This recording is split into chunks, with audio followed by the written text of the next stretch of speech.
ურწმუნოება მოდის ერშიც და ბერშიც სამწუხაროდ. დიახ, მე თუ ასეთი მაგარი ვიყავი და ასეთი წარმოდგენა მქონდა ჩემს თავზე, როგორ შემეშალა ეს? არ ვიცი, ხიბლი იწვევს ამ პარტავნების ცოდვას თუ ამ პარტავნებაში ჩავარდნა ნიშნავს ხიბლსაც. სავალალო მდგომარეობამდე მიდის ხოლმე ხშირ შემთხვევაში თუ არ გამოფხიზდა დროზე ადამიანი. მე უკეთესად ვიცი, ეს მდგომარეობა მიდის ამ პარტავნებამდე, როცა ეს არის ამ პარტავნება. მხოლოდ ქრისტეს აღიარება საკმარისია იმისა, რომ მე ვწოდებ. რა წინააღმდეგობაში მოვიდა ანგელოზი ღმერთთან. მე საერო ადამიანი, რომელიც ყოველწამიერად ცოდვაში ვარ. დიახ. სად არის ჩემი ადგილი? რაღაცის გაადვილება დაიწყეს. რომ აი სახარებას როგორც შენ გაიგებ ისე იყოს და არ არის ამაში ზედმეტი ძიება საჭირო.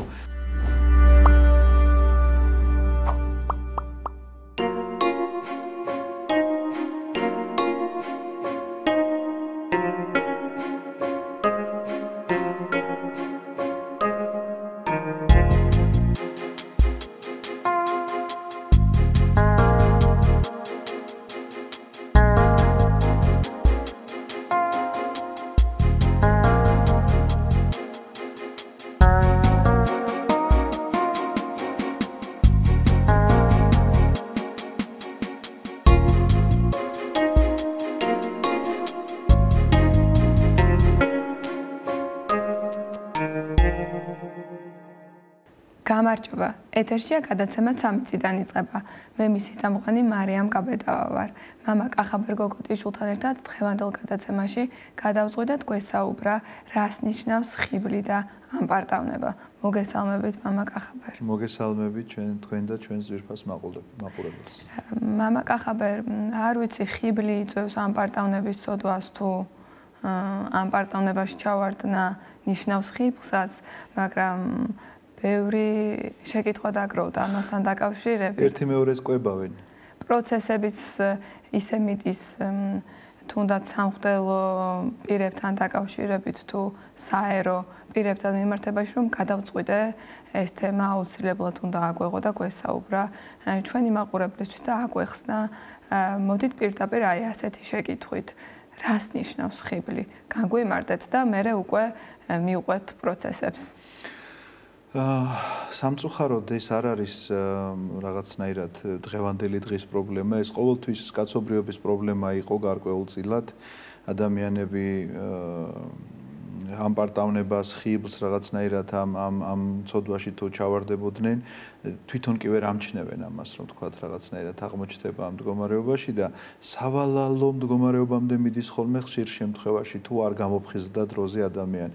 ეს გამოფხიზლება შეიძლება იყოს რაღაცა უკიდურესი დაცემით, შეიძლება მომხდარი იყო და შეიძლება სხვადასხვა ისტორიულ, სხვადასხვა მოვლენაში, თქვათ საეკლესიო ისტორიაში სხვადასხვა ამბავი შეიძლება იყოს მოთხრობილი მათ შორის წმინდა მამათა ცხოვრებაში თუ საერო ცხოვრებაში, მაგრამ მოდი ჩვენ ჯერ თვითონ მდგომარეობაზე ვილაპარაკოთ, როგორია სულიერი მდგომარეობა და მერე მოვიხმოთ ეს მაგალითები და ყველაფერი უფრო გამოჩნდება. ამ პარტავნება არის ადამიანის ის სულიერი მდგომარეობა, როდესაც ის საკუთარ თავს ვერ ხედავს. ან უფრო თუ დავაზუსტებთ, უნდა ვიტყვით, რომ ხედავს, ოღონდ ისევ ვერ ხედავს, როგორიც არის რეალობაში. რეალურს ვერ ხედავს და წარმოსახვით ხედავს მხოლოდ და მხოლოდ. რაღაც წარმოუდგენია თავისთავად. ეს შეიძლება რაღაცა ბუნებრივი მდგომარეობიდან იყოს გამომდინარე და რატომ ახლავე მოგახსენებთ. ღმერთმა ადამიანის შექმნა მეფობისთვის. ეს ნამდვილად ვიცით ჩვენ, იმიტომ რომ ჯერ მთელი სამყარო იქმნება და ბოლოს შემოდის ადამიანი როგორც ამ ყველაფრის მეუფე. მაგრამ ცოდვის დაცემის შემდგომ ეს ყველაფერი აირია და ადამიანს დარჩა შეგრძნება, შინაგანი რაღაცნაირი განცდა იმისა, რომ ეს ყველაფერი მისთვის არის შექმნილი, მაგრამ ავეცდება, რომ ცოდვით დაცემის შემდგომაში მისი ბუნება დაზიანებულია და შეიძლება უკვე არასწორად უყურებდეს ამ ყოველივეს, რომ რისთვის შეიქმნა და როგორ შეიქმნა. ამიტომაც ამ პარტავნება არის ძალიან საშიში მდგომარეობა. ამ პარტავნება გახლავთ პირველი ბიძგი იმისა, რომ ღმერთის წინააღმდეგ წავიდეს ადამიანი. ასეთი იყო ცოდვით დაცემული ადამი და ევას მდგომარეობა, იმიტომ რომ ეს იყო სრული ამპარტავნება, მათ რა მიითვისეს. ის რომ თქვა დაარღვიეს ღმერთის მცნება, ერთია რომ დარღვევაში შევიდნენ, მაგრამ დარღვევამდე რა შემოდის მათში, ეს არის ძალიან მნიშვნელოვანი, იმიტომ რომ ნახეთ ამ ღვთის კანონის დარღვევაში რომ რაღაცა აკრძალული ხილი არ უნდა შეჭამონ, ხის ნაყოფი არ უნდა შეჭამონ, უპირველეს ყოვლისა რა არის, რომ ღმერთი ეუბნება, რომ თუ კი შეჭამთ, თქვენ გახდებით მცნობელი კეთილისა და ბოროტისა და თვალი აგიხილებათ, ეუბნება, გახდებით მცნობელი კეთილისა და ბოროტისა და სიკვდილით მოკვდებითო პირდაპირ ეუბნება ამას. ესენი ნახეთ რას აკეთებენ ახლა, ამისი გასინჯვით საღვთო ფუნქციებს ითვისებენ თავის თავზე, რომ ღმერთმა კითხვა, მაგრამ მე ღმერთზე უკეთესად ვიცი. აი დაახლოებით ამ მდგომარეობაში ადამიანი. მე უკეთესად ვიცი, ეს მდგომარეობა მიდის ამპარტავნებამდე, როცა ეს არის ამპარტავნება, სწორედ, იმიტომ რომ ღმერთი ეუბნება, რომ გახდებით თქვენ ასეთები, თუ კი ამ ნაყოფს შეჭამთ და სიკვდილით მოკვდებით, იმიტომ რომ ეს ცოდვა არის და გიგრძალავთ, ჯერჯერობით არ შეიძლება თქვა, აკრძალვას უდებს პირდაპირ, რომ ამ ხის ნაყოფი არ უნდა მიირთვათ, მაგრამ გადაწყვეტილება, რომელიც იქნა მიღებული, რომ ჩვენ ამ ხის ნაყოფი უნდა ვჭამოთ, რომ ეშმაკის ცდუნებით შემოსული ეს აზრი, რომ გახდებით კეთილისა და ბოროტის მცნობელი, რას ნიშნავს ეს, რომ ანუ ღმერთმა ერთადერთი ღმერთია, რომელმაც სრულად იცის რა არის აბსოლუტური სიკეთე და ბოროტება. და მეც იმისთანა მინდა გავხდე, ოღონდ ეს რომ გავხდე, ამისთვის რაღაცნაირად კი არ ვშრომობდა, რაღაც კი არ ვიღწვი და კი არ მეცადინეობ. ამისთვის აგერ ძალიან მარტივი ნაბიჯი არ არსებობს, თურმე რომ მოწყვეტ აგერ ამ ხის ნაყოფს და შეჭამ და გახდები ასეთი. ანუ დაარღვევ იმ კანონს, რომელიც იმისგან მოგეცა, ვისგანაც შექმნილი ხარ საერთოდ. ანუ საკუთარ სულიერ მდგომარეობას ვერ აფასებ, იმიტომ რომ აქამდე აუცილებლად მივიდოდნენ ადამ და ევა. ამ ხის ნაყოფს აუცილებლად იგემებდნენ, ოღონდ გარკვეული დრო უნდა გასულიყო, არა ის რომ დრო უქმად უნდა გასულიყო, ისინი უნდა გაზრდილიყვნენ სულიერად ამისთვის, რომ მიმღებლობა ქონოდათ ამ ხის ნაყოფისა. და სანამ გაიზრდებოდნენ, იქამდე არის ეს აკრძალვა დადებული, რომ ისინი უნდა გამოიცადონ მოთმინებაში, ისინი უნდა გამოიცადონ მორჩილებაში, ისინი უნდა გამოიცადონ, რომ უფრო მეტი გაიგო, რომ სულიერად მეტი ზრდადობა ქონდეთ, იმიტომ რომ ადამიანი არ არის შექმნილი ბუნებითი ღმერთი ხომ არ არის ადამიანი, რომ შეიქმნა თუ არა მან ყველაფერი იცოდეს. მე რა რომ უცოდველი მდგომარეობაშია ადამი.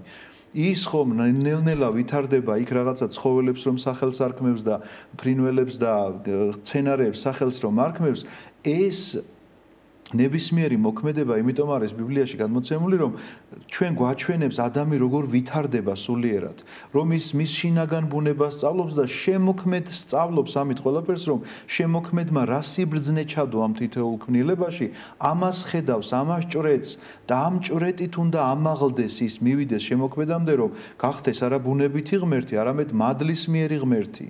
და აქამდე მისასვლელი გზას სჭირდება რაღაცა გარკვეული ღვაწლი. მაგრამ როგორც კი შენ ამ ღვაწლს უარყოფ და გვერდზე გადადებ და იტყვი რომ მე ეს ახლა არ მჭირდება, იმიტომ რომ მარტივი გზა არსებობს აგერ. თურმე ამ ხის ნაყოფს შეუძლია ამის მოცემა, გავიწყდება რომ ჯერ ერთი აკრძალვა გაქვს დადებული ამ ხის ნაყოფზე. და მეორე ის გავიწყდება რომ საღვთო თვისებებს ითვისებ, რომ გადაწყვეტილებას შენ იღებ მის მაგივრად. რომ რაში მჭირდება ღმერთის გადაწყვეტილება, აგერ მე გადავწყვეტ პირდაპირ. რატო უნდა გადამიწყვიტოს მან და ვიზზე ამბობ ამას? ამბობ შემოქმედზე, რომლისაც არის აბსოლუტურად ყველაფერი. ჩვენ თუ ვისაუბრებთ კანონიერად, აი მესაკუთრეობის შესახებ, მაგალითად, რატომ წამოვწია ეს თემა, ამასაც ახლავე მოგახსენებთ, ამპარტავნებას პირდაპირ უკავშირდება.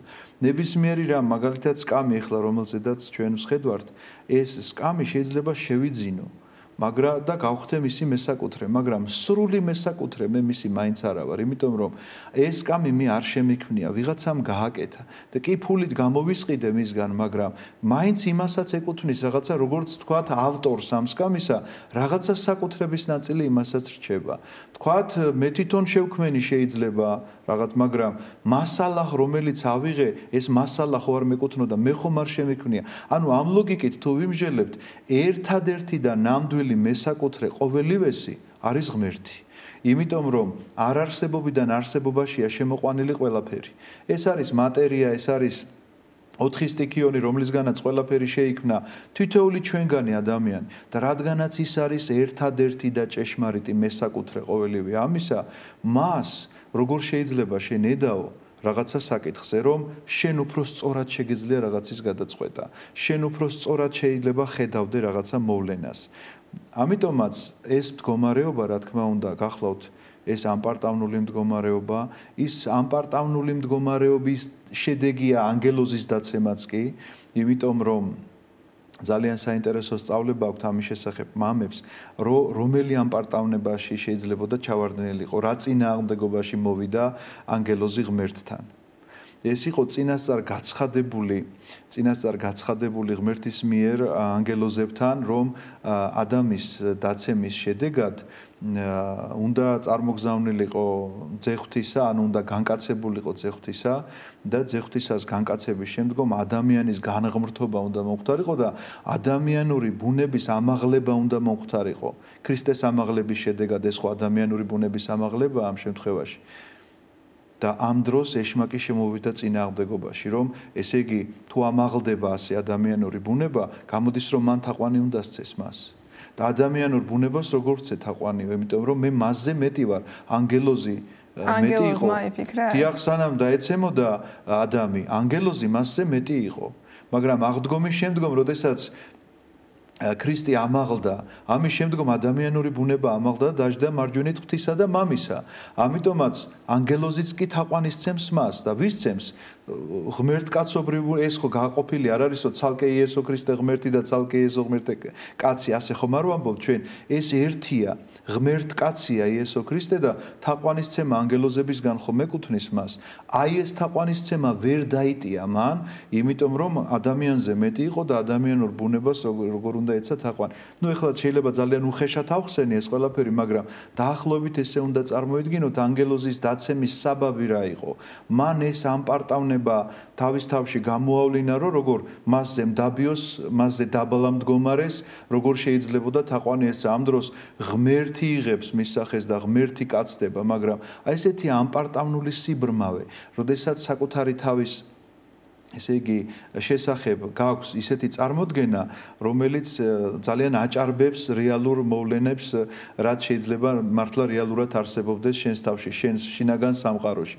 ამიტომაც ანგელოზის დაცემის შედეგია, უпростоრად ამპარტავნება ანგელოზის დაცემის შედეგი, ადამიანის დაცემის შედეგი, ესეც ამპარტავნება გახლავთ და ეს არ გახლავთ დღევანდელი მოვლენა, რომ უი დღეს გამოავლინა ეს ვიღაცამ და ადრე არ არსებობდა. პირველივე დაცემა ანგელოზებრივი სამყაროსი და ადამიანისა ვთქვი და კვლავ გავიმეორებ გახლავთ სწორედ ეს ვნება ამპარტავნება. ამპარტავნებასა და ხიბლს შორის რა შეიძლება სხვაობა იყოს? აი, ბოდიში გაწყვეტინებს თქვენ თქვით, რომ ამპარტავანი ადამიანი ვერ ხედავს გარედან თავის თავს. დიახ. აი, ეს არის საშიში მდგომარეობა და ამ დროს როგორ შეიძლება მითითება, აი, თქვათ, წარმოდგენა თუ გაქვს ადამიანს შენს თავზე დიდი და ამას შენ ვერ ხედავ, აი ვინ უნდა მიგანიშნოს, ვის უნდა მოусმინო, იმიტომ რომ როცა ალბათ ამპარტავნებაში ადამიანი სხვასაც არ უსმენს. რა თქმა უნდა. და როგორ უნდა მოხდეს ამის მითითება ფრთხილად, იმიტომ რომ ეს ძალიან დიდი პრობლემაა, საიდანაც ურწმუნოება მოდის ერშიც და ფერშიც სამწუხაროდ. დიახ. ჩვენ თუ კი ვსაუბრობთ იმას, რომ ვიღაცის ამპარტავნებას ვხედავთ, რომ ამპარტავნებით არის გამოწვეული ესა თუ ის საქციელი, ამპარტავნების საპირისპირო რა არის? სიმდაბლე. ჩვენ ამას სიმდაბლე უნდა შევაგებოთ ყველა შემთხვევაში. ანუ მხილება სიმდაბლით უნდა მოხდეს, იმიტომ რომ სხვაგვარად შეუძლებელია ამპარტავნებას ამპარტავნებით ვერ მოერევი.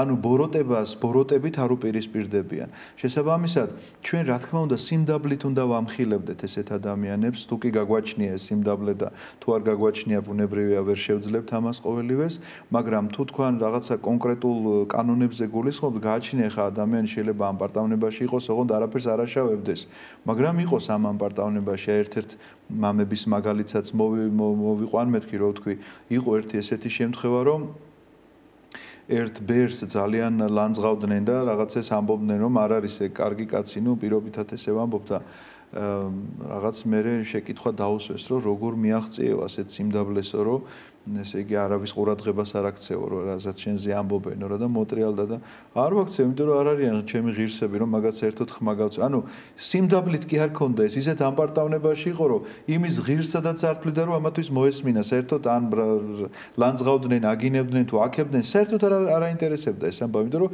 არც კი თვლიდა მის ღირსად, რომ ვინმეს დალაპარაკებოდა. ამიტომაც შეიძლება იყოს ამ მდგომარეობაში არაფერს არ აშავებდეს გარეგნულად და ამიტომ შეიძლება არც არაფერი იყოს სათქმელი, მაგრამ თუ კი მისი შეცდომები რაღაცნაირად გამოსვლები, თუ კი მისი თუ თქვათ ეს ადამიანი სასულიერო პირია და საუბრობს არასდროს, რა თქმა უნდა, ეკლესიამ უნდა მიიღოს ზომები, რომ ამ ადამიანს რაღაცა საეკლესიო სასჯელი განეკუთვნოს, რის შედეგადაც ის უნდა გამოფხიზლდეს. და თუ ვერ გამოფხიზლდება, ძალიან ცუდ შედეგებამდე შეიძლება მივიდეს, იმიტომ რომ ამ დროს ღმერთი მადლს იღებს ადამიანისგან. თუ კი ამ შეგონებების შედეგად არ გამოფხიზლდება კონკრეტული ვინმე პიროვნება, რომელიც თქვათ მსგავს აქციას შეიძლება ჩადიოდეს, აი სწორედ ასეთ შედეგებს ჩვენ ვკითხულობთ საეკლესიო ისტორიაში, რომ ღმერთი თითქოს მისგან მადლს აიღებს და მადლს მოკლებული ადამიანი ვარდება ცოდვაში. თუმცა კი ეს იმიტომ კი არა, რომ ღმერთს არ უნდა და მოსწონს მისი ცოდვაში ჩავარდნა. ერთადერთი გზა რჩება მის გამოსაფხიზლებლად. აი როგორც ცივ წყალს შეასხავენ ხოლმე ადამიანს, რომელიც რაღაცა თითქოს გონებას კარგავს ან რაღაც გახელებულია და ვერ აოკებენ რაღაცნაირად მის აი ამ რისხანებას ან ცივ წყალს რომ შეასხავენ და მომენტალურად გამოფხიზლდება, სწორედ ამისთვის ხდება ეს დაშვება ღვთისგან, მადლის აღება და მისი ცოდვაში ჩავარდნა, რომ ეს ადამიანი ამ ცივი წყლის შესხმის მსგავსად გამოფხიზლდეს, თვალი გაახილოს და თქვას, რომ მე თუ ასეთი მაგარი ვიყავი და ასეთი წარმოდგენა მქონდა ჩემს თავზე, როგორ შემეშალა ეს, რაც შემეშალა და ეს შეცდომა შეიძლება იყოს ისეთი რამ, რაც უკვე გონია, რომ გადალახული აქვს და აღარასდროს აღარ შეეშლება. მაგალითად ამბობს, რომ აი მე მაგალითად აღარასდროს აღარ ჩავარდები ამ კონკრეტ რაღაც, აღარ მოვიპარავ თუ აღარ და ვილოცებ თუ აღარ ვიმრუშებ ან ასე შემდგომ ადამიანმა შეიძლება ესე განუკუთვნოს თავის თავს, რომ ესეთი მაგარი ვარ და არასდროს არავის გარანტია ამის შესახებ, რომ მე ამას არ ჩავიდენ. მაგრამ ამ პარტავანმა ადამიანმა შეიძლება ასეც კი წარმოადგინოს თავისი თავი და ასე თქვას, რომ მე ამას აღარასდროს აღარ ჩავიდენ და ავიწყდება, რომ ერთადერთი თქმის უფლება გაქვს, რომ ღმერთო ძალა მომეცი, რომ არ ჩავიდინო ეს და არა ის, რომ მე აღარ ჩავიდენ, იმიტომ რომ თუ ეს ძალა არ მოგეცა შენ მადლის მიერად, მაშინ აბსოლუტურად მადლს მოკლებული ადამიანი ვერაფრით ვერ შეიკავებს თავს პირველივე ცდუნებისაგანაც კი. ამიტომაც ეს დაშვება შეიძლება მოხდეს ერთადერთი მიზეზით, რომ ადამიანის გამოფხიზლება მოხდეს.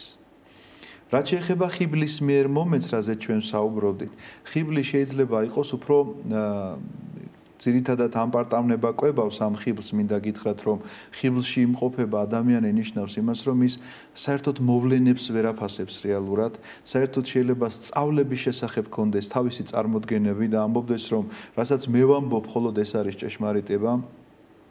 ასეთი რამ გახლავთ წმინდა მამათა ცხოვრებაში ჩვენ განხილული რაც გვაქვს, რომ ვიღაცას ქონდა რაღაცა აჩემება ან აკვიატება, მათ შორის დოგმატური საკითხებთან მიმართებაში, რომ ამტკიცებდნენ რაღაცა წმინდა წერილის განმარტებაში, ამბობდნენ, რომ ეს საკითხი აუცილებლად ასეა და არავის არ უსმენდა. ერთი იყო რომ ამპარტავანი რომ მე ვიცი და ამიტომ და მეორე ეს ხიბლი ფანატიზმში ჩავარდნილი ადამიანი ფანატოს სიკვდილს ნიშნავს ბერძნული სიტყვა და აი ეს ფანატიზმი სწორედ სიკვდილისკენ წამყვანებელი გზა გახლავთ იმ სიკვდილისკენ რომელსაც სულიერი კვდომა ქვია ადამიანისა იმიტომ რომ ის გაჯიუტდა რაღაცა ისეთ სწავლებაში რომელიც ხიბლის მიერი იყო ანუ რაღაცა წაიკითხა და აი ეშმაკი როგორც ცდილობს იცით რომ თითქოს რაღაცა სინათლე აინთო მის სულში ამ წაკითხვის შედეგად და მან იპოვა ერთადერთი ჭეშმარიტება ეხლა და ჩვენ ყველამ არ ვიცით და მას უნდა დაუჯეროთ და ამიტომაც ეს ასე არ არის ჩვენ მოციქულთა სწავლებაზე დაყრდნობილნი რატო ვართ თქვი ერთ-ერთ თქვენს გადაცემაში და კვლავ გავიმეორებ რომ პავლე მოციქული გალატელებს ოდესაც წერს ეპისტოლეს პირდაპირ ეუბნება სახარება რომელიც მე თქვენ გახარეთ ეს კაცთა მიერი არ არის ეს არის ქრისტესგან გამოცხადებით ქრისტემ გაუცხადა მას, ქრისტემ უკარნახა ის, რასაც პავლე ქადაგებს და ეს ჩვენ ზუსტად ვიცით საქმე მოციქულთაში აღწერილია დეტალურად როგორ მოხდა და რანაირად მოხდა.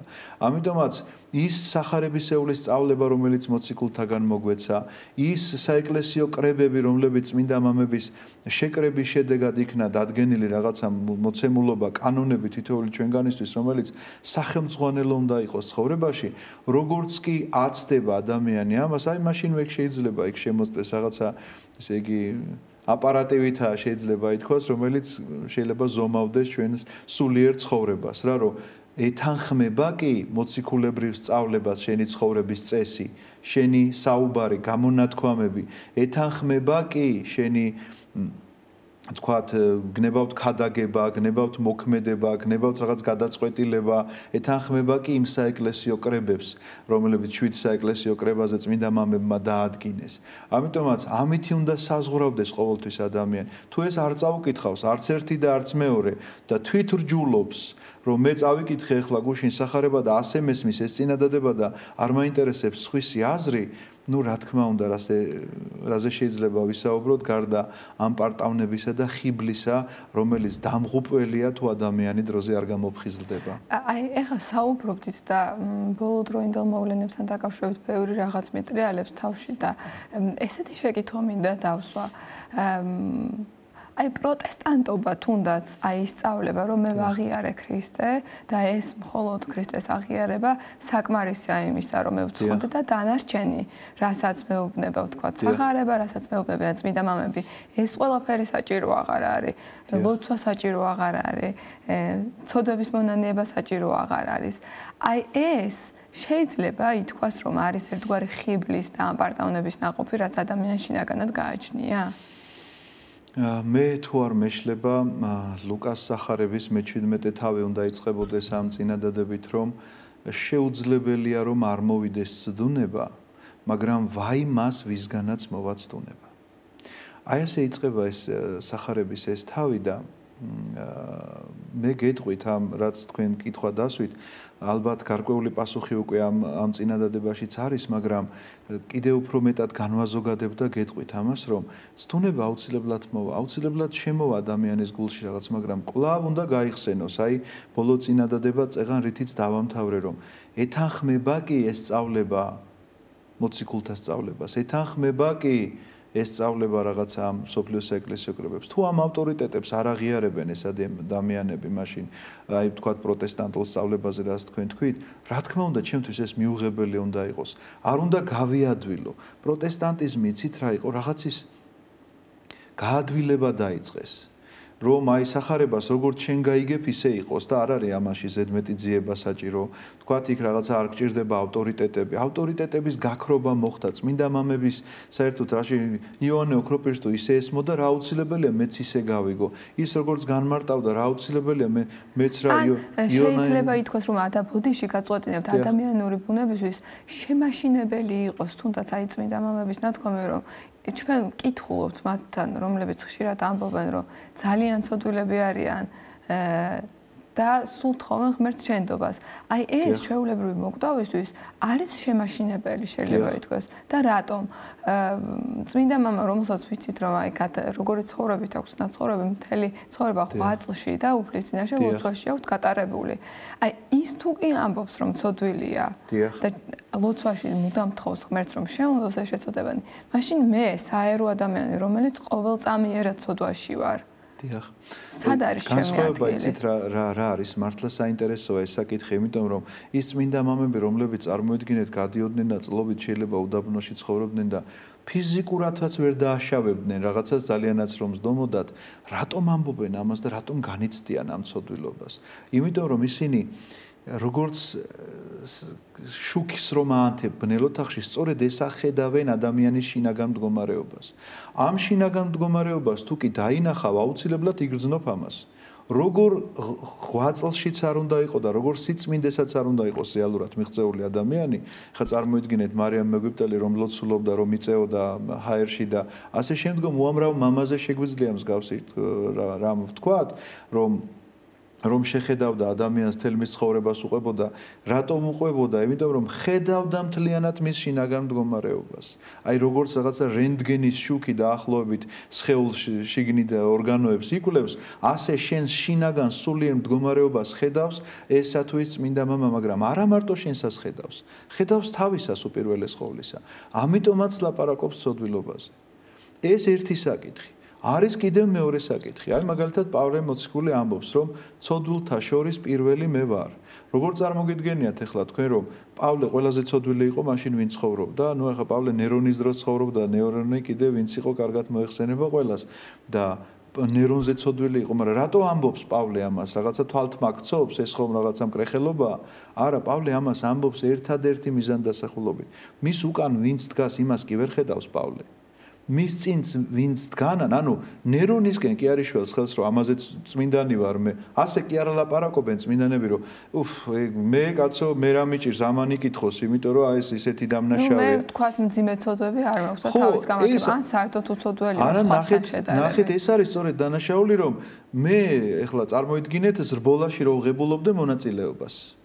სად ვიყურები, უკან ვიყურები, ვინ მორბის თუ წინ ვინ გარბის, იმაზე გადასწრებას არ ვცდილობ. თუ კი მინდა რომ მე მივიდე ფინიშთან გამარჯვებული, ამისთვის უკან არ ვიყურები. ამისთვის ვიყურები წინ, რომ ჩემს წინ თუ კი ვინმე გარბის, მას დავეწიო მინიმუმ და გადაუსწრო კიდეც. თუ კი გამარჯვება მსურს. ამიტომაც პავლე სწორედ ამას ლაპარაკობს, რომ ცოდულთა შორის პირველი მე ვარ ნიშნავს იმას, რომ ის მხოლოდ მის წინ მხედველებს, ან წინ მდგომებს ხედავს. რაც იმას ნიშნავს, რომ მართლაც თუ მიაღწია იმ მდგომარეობას, რომ მის წინ აღარავინ აღარ დგას, ამის შემდგომ უკვე ანგელოზებს უყურებს და ანგელოზებრივ მდგომარეობას ემსგავსება. ასეთია იმ წმინდა მამათა ცხოვრება, რომლებაც სრულად შეიმეცნეს საკუთარი თავი, სრულად დაინახეს თავიანთი უსუსურება ღვთის წინაშე, შემოქმედის წინაშე, დაცემული ბუნება, სრულად გააცნობიერეს, რას ნიშნავს ეს დაცემა, რომ როგორ დაზიანდა ჩვენი ბუნება ადამიანის დაცემის შედეგად, რომელიც ჩვენ შთამომავლობითად მოგვეცა ესე. დაზიანებული ბუნება გვაქვს თითოეულ ჩვენგანს. ადამიანის ცოდვას მოგკითხავენო, იმას კი არ მოგკითხავენ, ადამა რატომ მიიღო გადაწყვეტილება. იმას მოგკითხავენ, რომ ეს დაზიანებული ბუნება რომ მივიღეთ ჩვენ, ქრისტე ღმერთმა გამოასწორა, ქრისტე ღმერთმა გააცოცხლა ეს ბუნება და განკურნა ეს დაზიანებული ბუნება, მაგრამ შენ ეს უნდა დაინახო ადამიანმა. ეს გახლავთ სწორედ ქრისტეს აღიარება, პროტესტანტები რო ამბობენ, თუ კი იცნობ ქრისტეს, ესე იგი თუ აღიარებ ძეღვთისას გადარჩები. აი ეს აღიარება გახლავთ გადარჩენისკენ გადადგმული პირველი ნაბიჯი.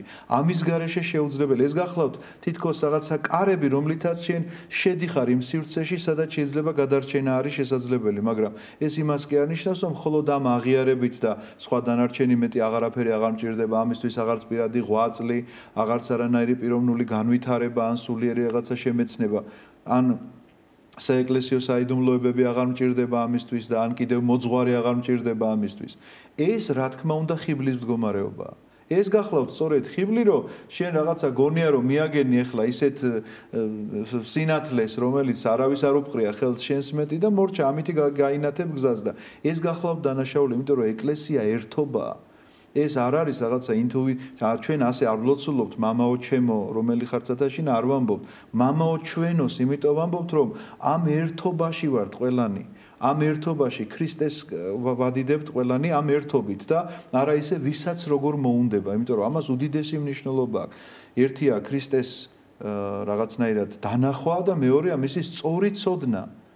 თუნდაც განკაცების ეს საკითხები როგორ არის, რატომ განკაცდა და ეს რომ განკურნება, რაზეც ახლა ვილაპარაკეთ, ეს რომ შეიმეცნეს იმ წმინდა მამებმა და მოგცეს და გვიანდერძეს თავიანთი შრომებით, ამისი არგაცნობის გარეშე რაღაცა საკუთარი დასკვნების გამოტანა, რომელსაც არანაირი ღვაწლი არ გაგიწევია ღვთის წინაშე, ეს არის სწორედ ხიბლი და ეს არის ამპარტავნული მდგომარეობა, რომელიც არ აღიარებს ავტორიტეტებს და გონია რომ რასაც თვითონ ამბობს, ის არის მხოლოდ და მხოლოდ უეჭველი ჭეშმარიტება, რაც დამღუპველია, მინდა გითხრათ ნებისმიერი ადამიანისთვის. ნოდარ დუმბაძე გამახსენდა მთავარია შუბლის წარხვი არ გავიწყვიტოთო, ცხოვრება არ გავიოლოთო და ალბათ ეს ხიბლი და ამპარტავნება ამ მორალურ დაცემასთან მიდის და გამახსენდა ვერ ვიხსენებ აქ ზუსტად რომელ თავშია, მაგრამ ვისაც გონია რომ მტკიცედ დგას, ფრთხილად იყოს, არ დაეცეს. ეს არის პავლე მოციქულის სიტყვები, დიახ, რა თქმა უნდა, იმიტომ რომ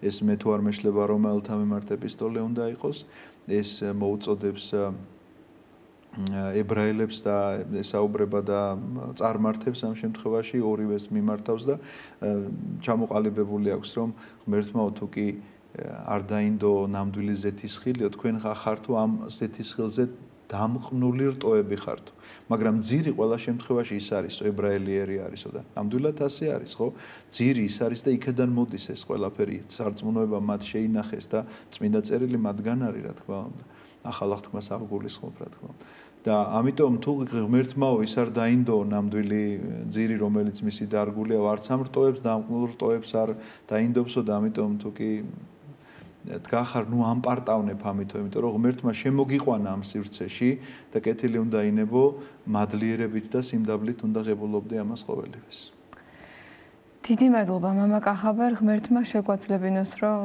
ყველამ დავინახოთ ჩვენი დაცემული ბუნება რას ნიშნავს და ვთხოვდეთ ღმერთს რომ გაგვაძლიეროს პირველ რიგში რწმენაში და შემდეგ ყველაფერი გამოგვევალ. ამისთვისაც ვარ ჩვენ ამ ქვეყნად მოვლენილი გაჩენილი ხალხი რომ ეს უნდა დავინახოთ. საკუთარი თავი შევიცნოთ. დიდი მადლობა. მადლობა თქვენ. ასეთი იყო ჩვენი დღევანდელი გადაცემა მე ერთი კვირით გემშვიდობებით ნახვამდის.